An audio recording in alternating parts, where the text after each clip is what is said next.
These poems swoop and veer on their way to heaven, where all can read them and be glad.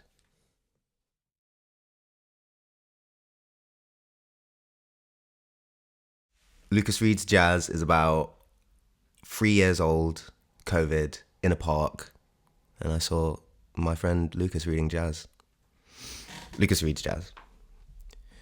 When I think of you, I think of bodies standing tall, slim, erect, with cold, cold grass below their feet, wet from the rain, black from the dirt. And above them is the skeletal resolve of falling leaves, naked as they are sprouting to the sky. I am full, empty of worries, of ideas, places, and time. I can close my eyes and the light of the world seems to enter as light through a prism, as harvest to the summer, as love to the lonely. My body wishes to dance to jazz, to the implication of sound, roaring thunder through my ears, saying nothing, whispering my fullness to me. Lucas is reading jazz. Archie has not long woken up, and I remain full, looking at the slim bodies lightly blink.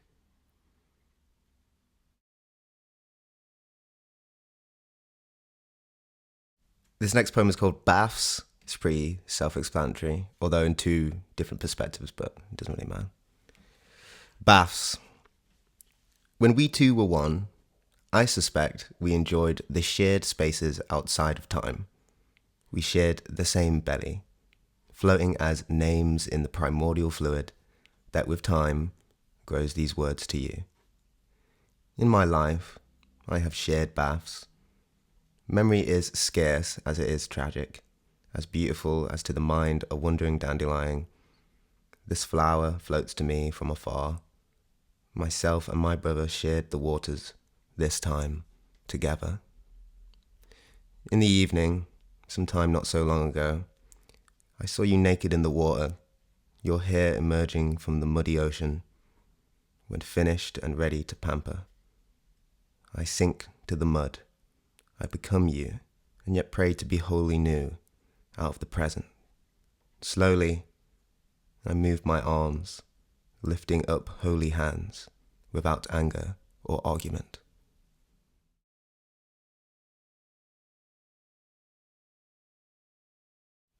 This poem is called Tasks. Like a meteor stretching the sky, winking at me from heaven. A house to clean is not a world to win. Looking up, I see two magpies that could glide so strong the wind would follow their direction. If I want the angels to arrive, I must leave the curtain open. And anything simple in this world couldn't fit in my pocket, not the north or the south. So when that sun shines through, the correct response is to smile because, of course, the simple can dwell in the light and the heat and the flesh.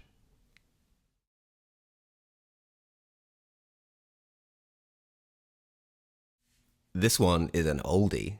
It's about 7 years old. It's called The Juvenile Meeting with Edward II. I pressed my crotch up against the tomb of Edward II. Medieval love that rested there. It's been 700 years, and he won't love me back. This cathedral is dark, and the scent reeks of wet skin in the sun, of flowers or dead souls. And when I rested my ear on the only bit of stained glass I could touch, the freedom of 1,000 lambs, all running to the Lord, overtook me. It became clear that in my blood was the Holy Spirit. The Holy Spirit was handsome. Pretty short hair and brown eyes, legs as soft as silk, cheeks like harsh blood on canvas, ears to bite and roll eyes to, as do the dead. Gloucester, you screamed eroticism. I bit the flesh you handed to me like a starving dog.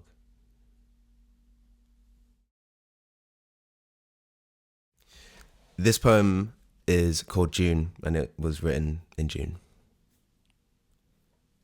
Looking up the stairs, I see hundreds of steps, flat and moulded to carry the weight of a summer's unwavering patience. And into each step I feel weight unbothered intrinsically by its nature, and yet disturbed in the way I pounce and spit and leave open to interpretation what could be simple and warm and forgiving of the trespasses that befall my dirtied hands. But at the top, when the weight is dropped suddenly as a returning fisherman drops his daily catch at the front door, I see your portrait of me, and I begin again in that image, with that sun. I am God's given body to you, and the dove flies north, so that your heart gives me wings.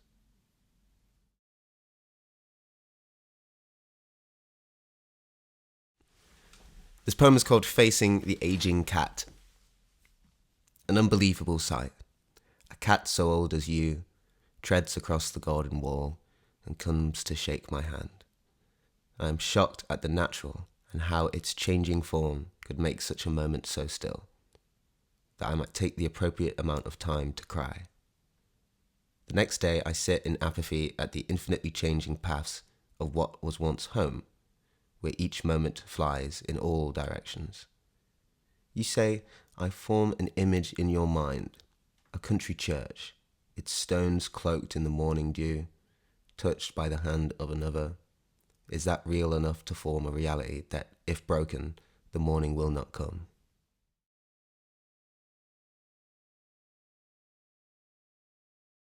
This is called Bearer, and I wrote it because I was reading lots of Percy Shelley, and I thought most of it was nice, but I liked the focus on seasons, and Bearer is a Celtic representation of winter. So, yeah. Bearer. Bearer, you are coming, reaching outwards to me. The roses and tulips around those fingertips, eyes for seeing, the blue in everything. An endless light, with darkness only to remind us of what must be again.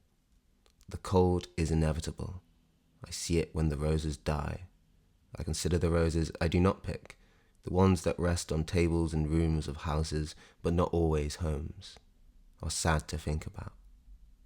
Winter, you are more guaranteed than I. Each time you come, I feel your whisper under the stone of my life.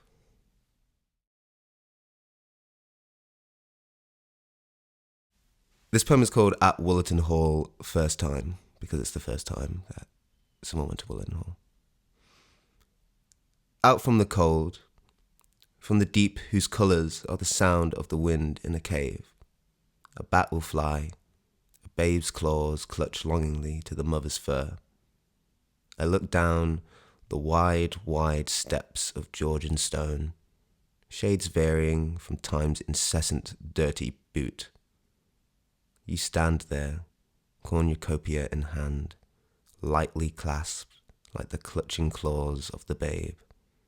News from afar, a phone call somewhere out the cave. From the warmth, you pass me your cornucopia, goat's horn filled with fruit, with flowers. I press my nose to its mouth, with eyes closed, I breathe in. It is the messenger I love, the turtle dove released from the human box of glass.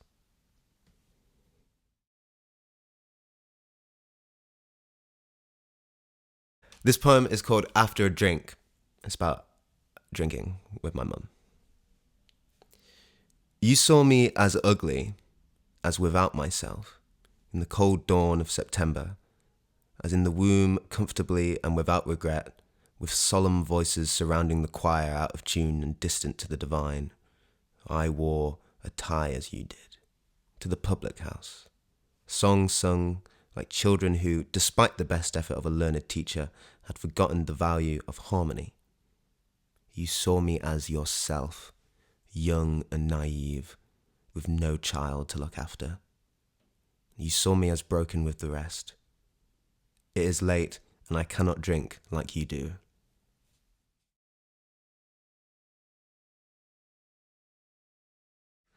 This poem is called Still. It is good to be still, in the warm places formed of sound. It is only a table, brown and wooden, and yet here my mind races to back then, before. Perhaps I am too quick to look for the emptiness around me and fail to consider what might fill it. A new chair, to sit and wonder, what did he mean by leaving, by raising their arms above their head in the morning? O Lord, do not forget the lowly, the weak need your love to be safe.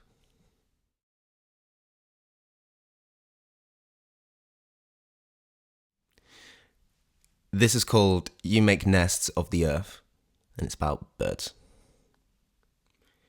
Because it was morning, because the coffee was still hot, my words carried sweetly through the space in between you and I, filling the air like birds silently circle the light blue of dawn.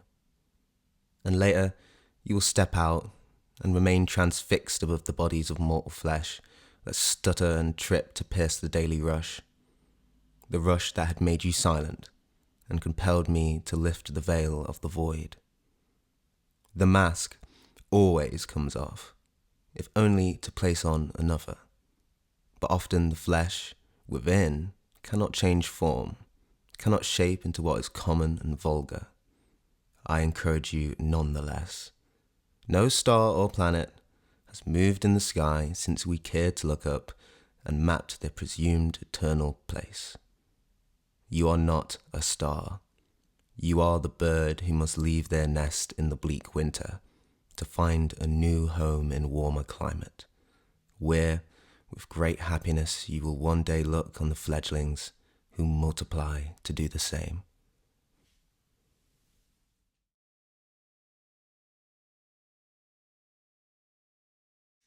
This is a poem called Realization, and it's about, well, you can guess. Life is prophetic intention turned divine revelation. Summer bears the forbidden fruit. Its nectar of knowledge is squeezed to the ground, a sweet taste for the robin who, when replenished, would start away, away and away and away from the holly bush into the horizon. But I look to the words inscribed from the past, picking soberly the meaning of a pleasant guise, or longing to be beside the feeling of new-fangleness, and where so gently these lines would come closer and closer to me, whispering the beloved order in my smaller ear. Be strong, remember eternity.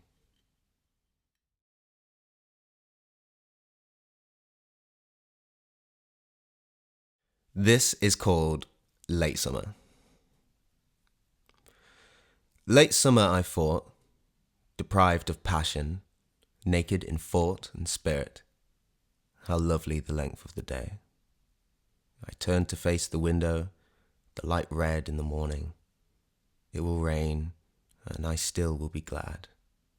My breath short, the day long, the heat of a room with bountiful windows facing the sunrise. No longer naked, now a soul afire.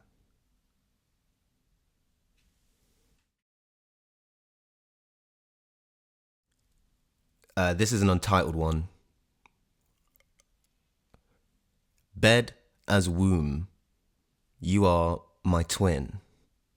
Together we lay as statues from antiquity, covered in the sand that time miraculously conjures on the dead.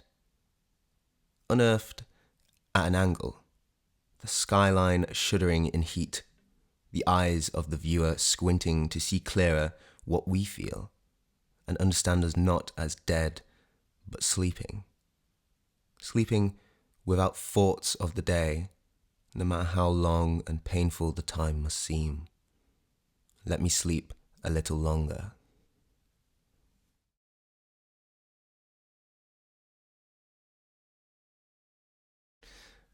This is an old poem, about 7 years old. It's called Adoration of Saint Maurice. I am asked what is salient about you, but all of you is present in my mind, because in your black flesh, I feel the warmth of home, home as a true memory unseen, grass untouched, a meal not eaten. Beloved, through you I hear singing not of this earth, a love that is life-giving by nature, that takes away nothing. Your skin is wood turned and chipped by ones who were not afraid of its colour and exalted your name.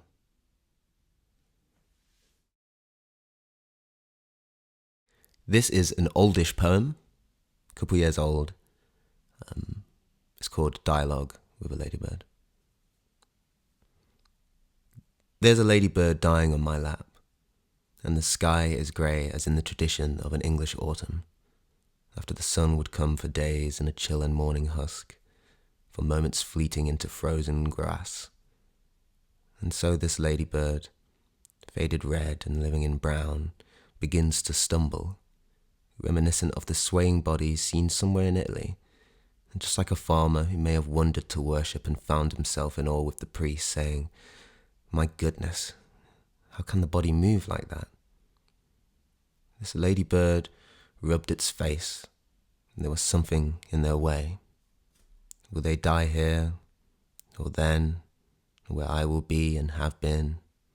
Is my flesh so different to you that I could never become a shell and live my winters in purgatory as you do on my lap? Sleep, and fawn grows sharply from your corpse, and within it is perfect life. There isn't anything, and so is something, so untouchable I cry. And I was never strong enough to carry you, they were in my back breaks again, just as before you came and made me your coffin.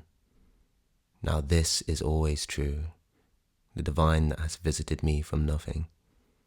I thought you had disappeared, found a new home, I wished, in the dirt outside, with raisins and honey. I do not know. You left elegantly as you came, my reminder of a life to come.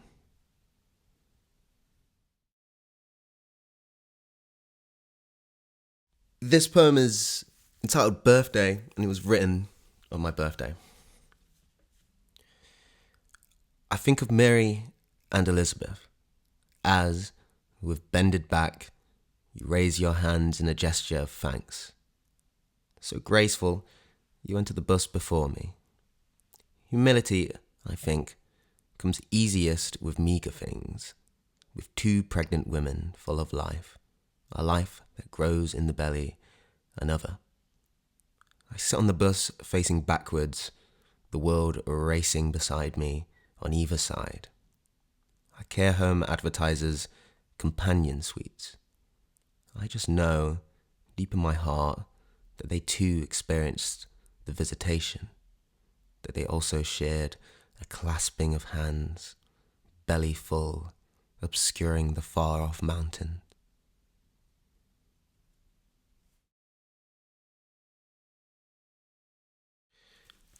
This poem is entitled Poem for the Aging, and it's for everyone that grows old, which is all of you.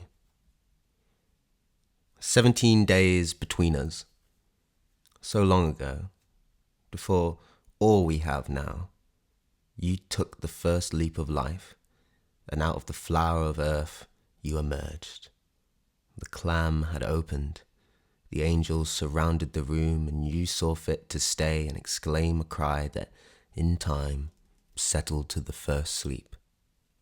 Now, days after you showed just how exceptional our love is, you are far away from me. My hands labour, the hours pass, and I am aware of oh so much. I think of you and my heart is full of faith for all that has been, grateful that the angels protected and continue to protect you.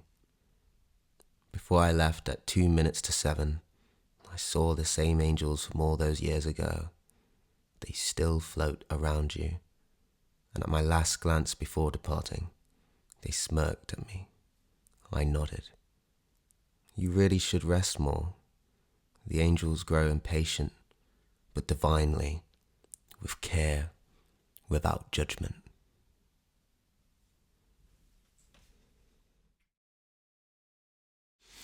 This one is simply entitled Silence. Silence, the two gasps of air we release by the low light.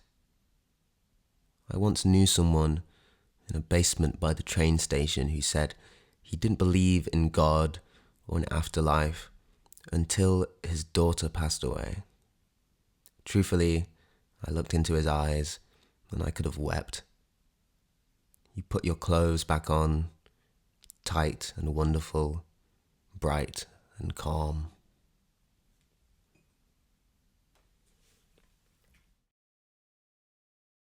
This is a wedding poem, or at least it was written at a wedding. It's about being confused. It's called A Controlled Calm. Keys, tobacco, a wide cylinder of gum, all in my coat pocket. Moving my hand to and fro from these small things, large in purpose and usefulness, twiddling idly each one until I stand still. The wine is being passed around, a great supper served, the belt too tight across the waist.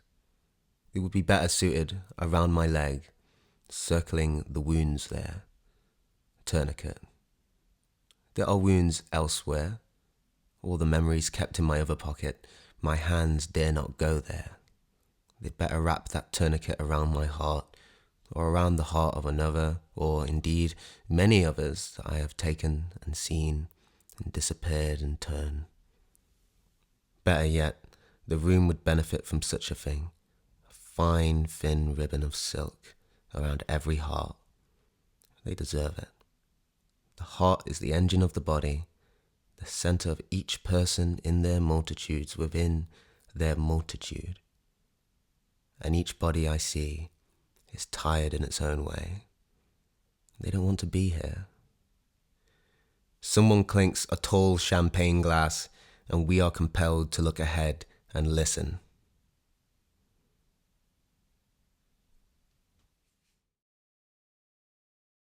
This poem is entitled After the Question, and it's after a question.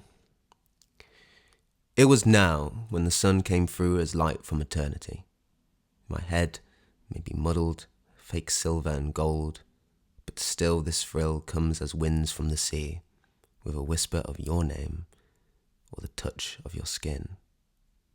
Memory and love, the combination of ecstasy. Where then in the dead of night might I find this light, what does not juxtapose that whisper divine? I stop and look at my heart, and home takes the form of your arms, as you transfigure on the mountain, and I stare as Peter, my Lord, my love, my divine.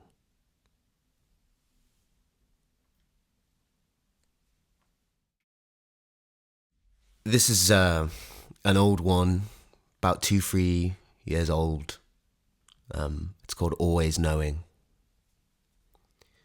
Gathering with a new skirt, wondering meanings of responsibility.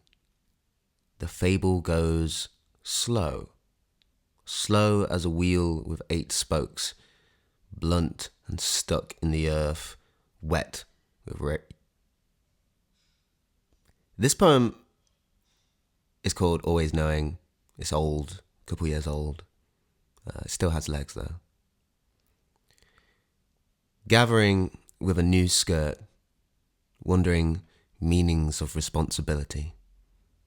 The fable goes slow, slow as a wheel with 8 spokes, blunt and stuck in the earth, wet with yesterday's rain. And yet still, the house dances, all in rhythms uncountable but solid as the aging heart, always knowing, always aware of the inevitability of losing one's passion in the middle of a sentence.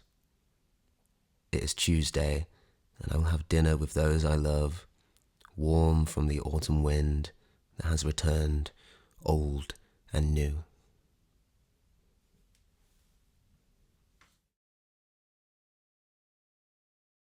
This is the oldest poem in this collection.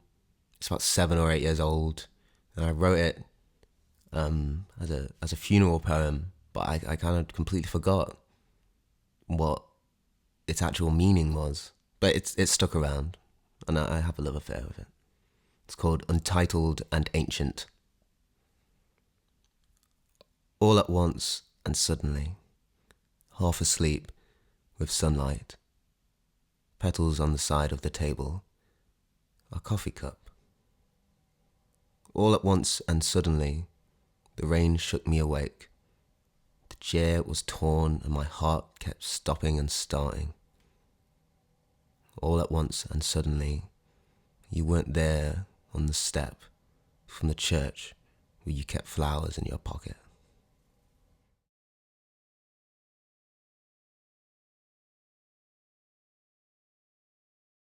This is the final poem in the collection.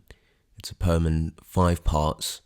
It's entitled Shepherd's Warning, and this is the first part, entitled Searching for Words.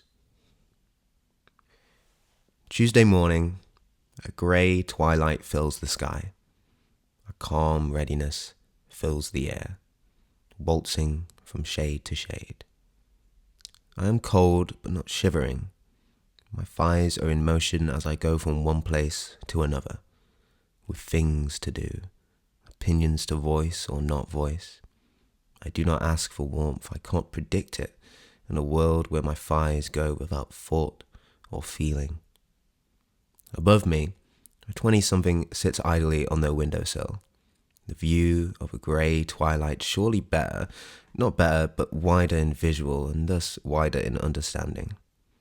I console myself, as we all must do when the fortunes of others seems bountiful, like you've been damned to get to the bar at the Fountain of Youth, to hear last orders was half an hour ago. Again, I find consolation is laughter, as I chuckle and smile, seeing a beautiful 20-something see that skyline.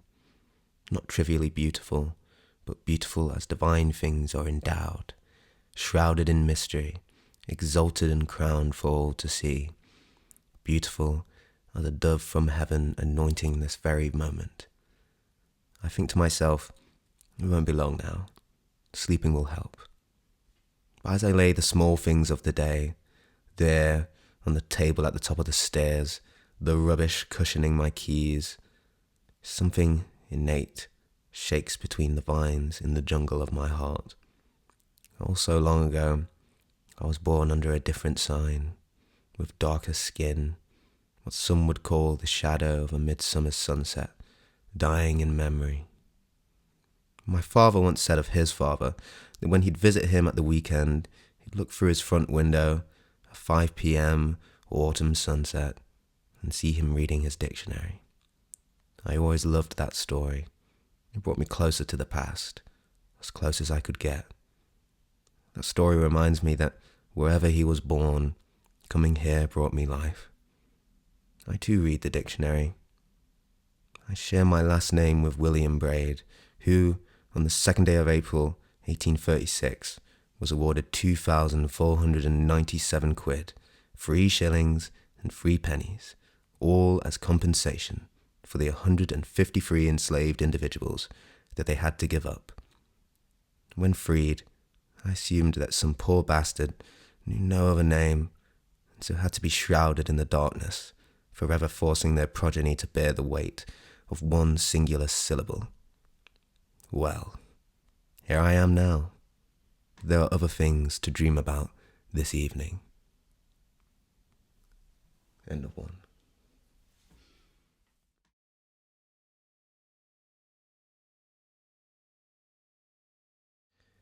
Part 2, Your Poor Little Heart.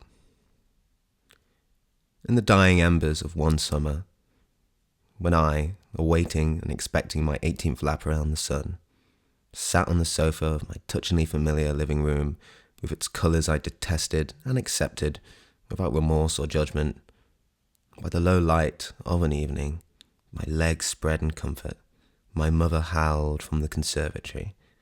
In frightful comedy, with a mask signifying present, I entered the conservatory to see my cat, now 10, convulsing on the floor. Panic is the last days of a Lily's waltz. There was nothing to be done. And it wasn't my mother's words, there below the cries of myself saying she's gone as my cat's last breath predated the final release of excrement, that frightened me so. It was the warm nudge my dog, ever so simple in his nature, gave to her dying body. He nudged with a rough nose, bearing the scars she had given him, when accepting his existence was disagreeable to say the least. This young soldier, with his battle wounds, nudged the landlord that had hated and then accepted him. Years later, I pull the curtain in a rush and write this with one eye closed, to focus on the finer details of all you've said.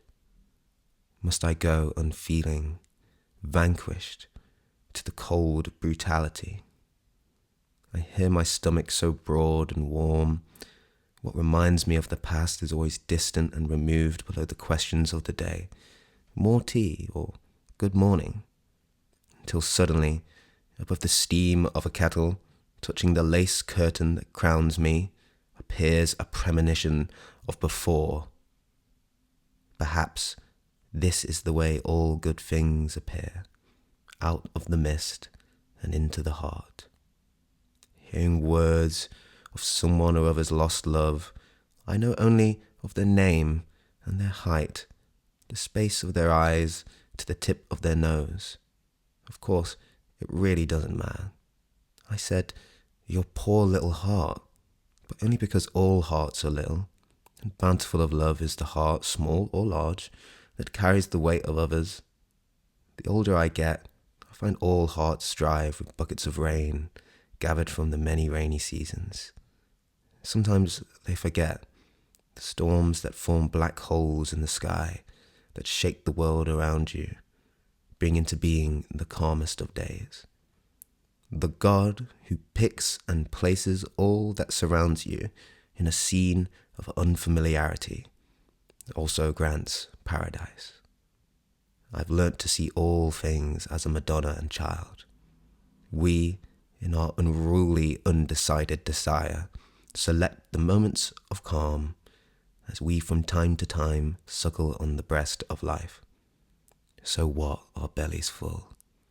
All of us belong there, at the undying mercy of the first comfort, sustenance and life. Even those that grew to bear unruly flesh, they too hunger to walk the path beloved, with angels readily alert to catch them as their knees give in.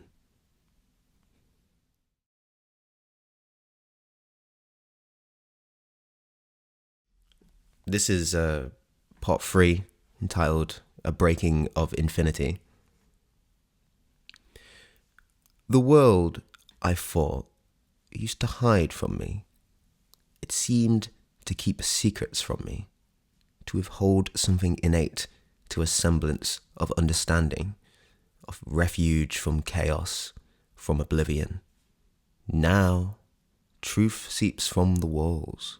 It trickles from the sky onto our foreheads, bitter and sweet, from one place to another, unknown to an educated guess. The truth floods my home, not my house.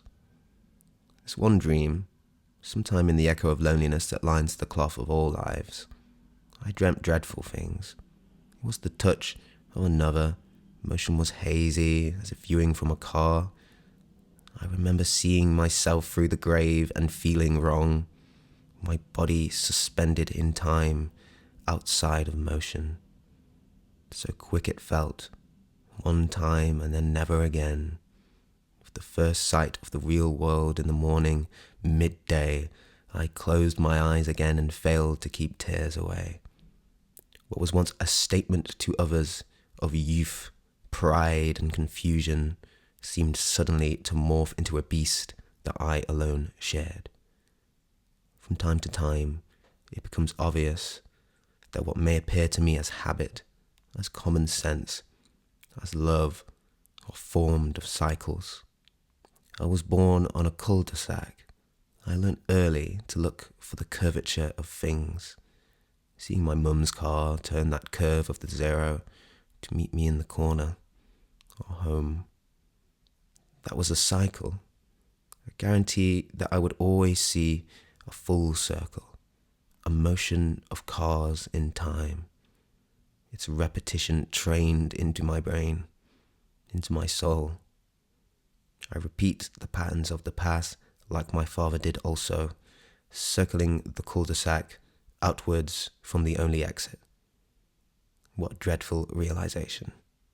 I end that day confused and alone, more uncertain of the past. The curvature of time had become flat.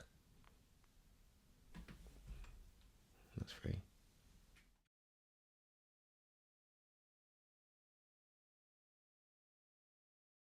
This is part 4, entitled Albert.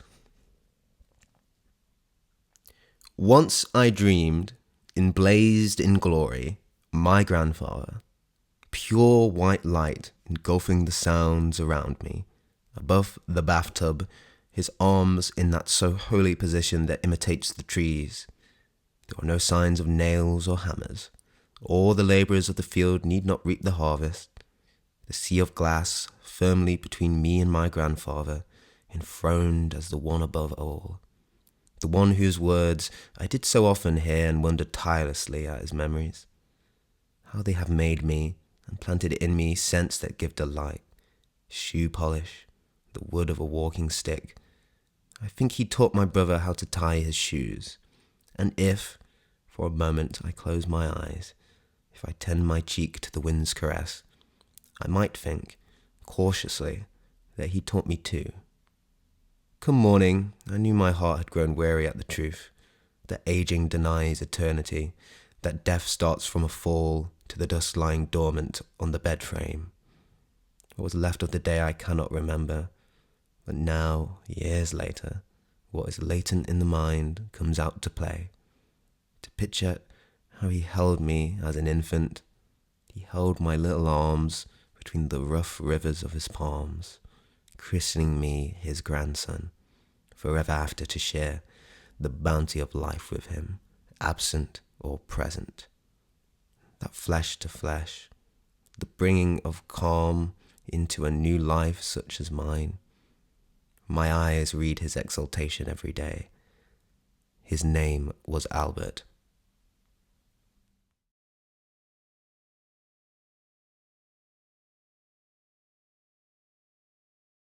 This is the final part of Shepherd's Warning. It's called Red Sky in the Morning.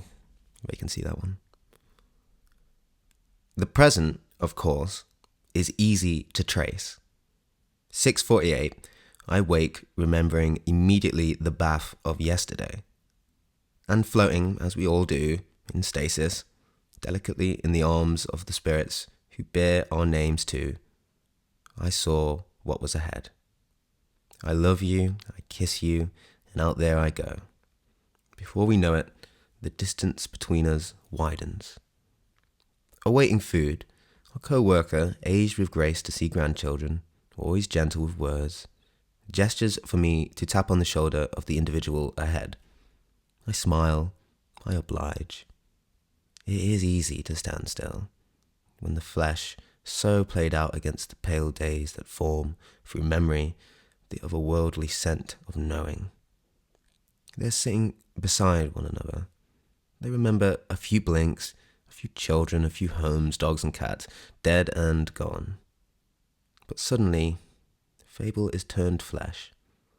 The lark charts the morning dawn, and they are here from worlds apart. Skin colours opposites, at least to the eyes that rest in the English soul, languages as far from each other as God's punishment at Babel allowed. They're sitting and talking of their days. They were infants. Their eyes danced to the sounds and shapes of their respective homes. They learnt one of the million variable ways to live a life, to know when to be silly, when to be serious, when to get on with the tasks that matter.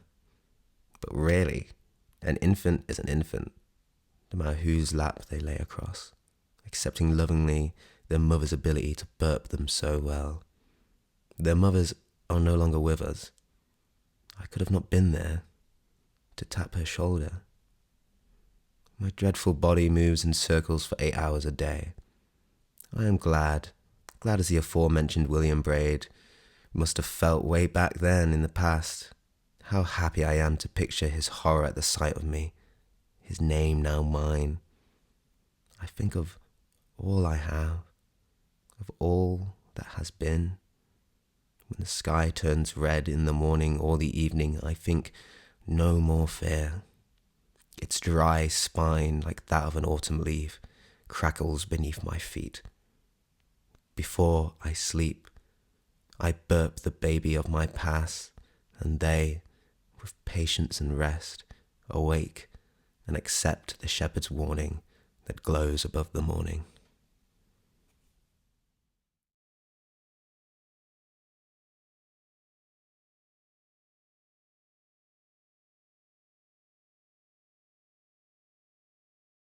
I'd like to read for you now some notes and acknowledgements from the book. My beloved better half, Rosalind Williams, always gentle and wise with the practicalities of all things, such as the wonderful cover of this here collection.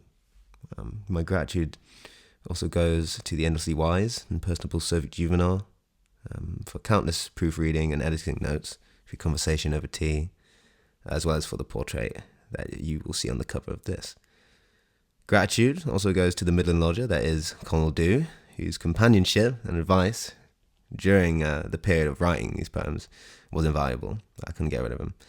And to all the names here in this book, the beautiful Lucas who reads jazz, Archie who has just awoken, their influence is a part of me forever. And finally, and most importantly, to all who have come before me, who I have known and yet no longer know, and to those who no longer breathe, I hear your heartbeat.